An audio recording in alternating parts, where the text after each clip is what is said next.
민주당에서 체포 동의안 가결 이후 오히려 방탄 분위기가 더욱 과열되고 있어 국민들이 걱정하고 있습니다.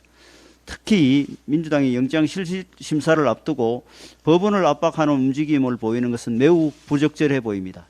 민주당 지도부는 소속 의원 전원에게 구속영장 기각 탄원서 제출을 요구했고, 지지자들 사이에서는 100만 명을 목표로 하는 탄원서 연명운동이 진행 중에 있습니다. 철저히 법리와 증거만을 따져야 할 영장실질심사에 대해 정치권이 집단의 힘으로 압력을 행사하는 것은 사법부의 독립성을 위협하는 심각한 문제입니다.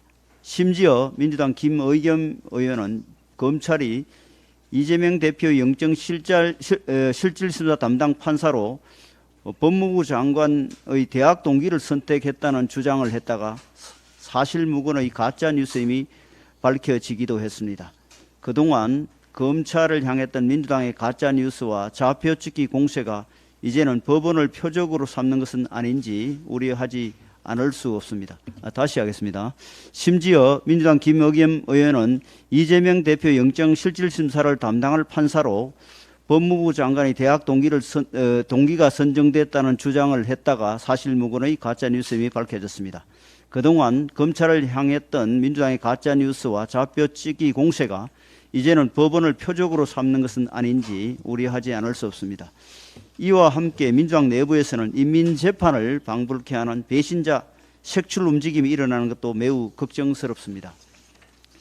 체포동의안 가결 투표를 한 의원들을 매국노, 친일파 등에 비유하며 찾아내 징계하거나 출당시켜야 한다는 위협이 가해지고 있는데, 이런 국회의원이 국민의 대표자로서 양심에 따라 투표한다는 헌법 제46조와 국회법 제114조의 이에 반하는 비민주적 반헌법적 행태입니다.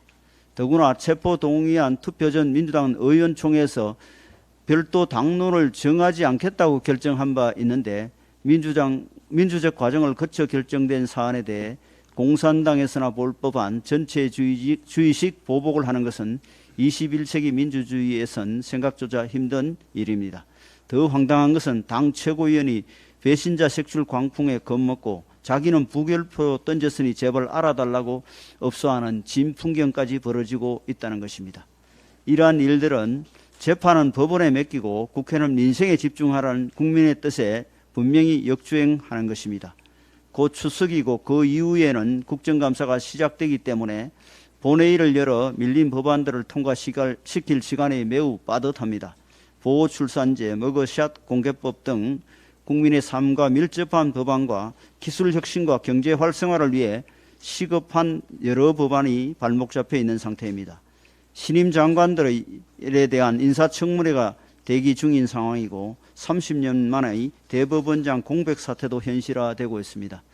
이재명 대표의 영장실질심사를 앞두고 민주당은 국회를 인질 삼아 구속 시에는 국가 시스템에 중요한 문제가 생기고 입법 마비가 올 것이라고 경고하고 있는데, 이는 심각한 사법방해이자 국민에 대한 위협입니다. 언론들도 민주당을 향해 입을 모아 과열된 분위기를 가라앉히고 정기국회를 정상화시킬 환경을 조성해야 한다고 요청하고 있습니다. 국민 절대 다수의 마음을 대변한 요청이라고 생각합니다. 민주당은 지금 헌법 부정, 자유민주주의 부정이 아니라 불법과 비리를 부정해야 할 때입니다. 그래야 다시 시작할 수 있습니다. 민주당은 당대표를 지키려 애써서 강성당원의 마음을 얻은들 결국 국민은 민생을 내팽개친 민주당을 외면할 것임을 명심해야 할 것입니다.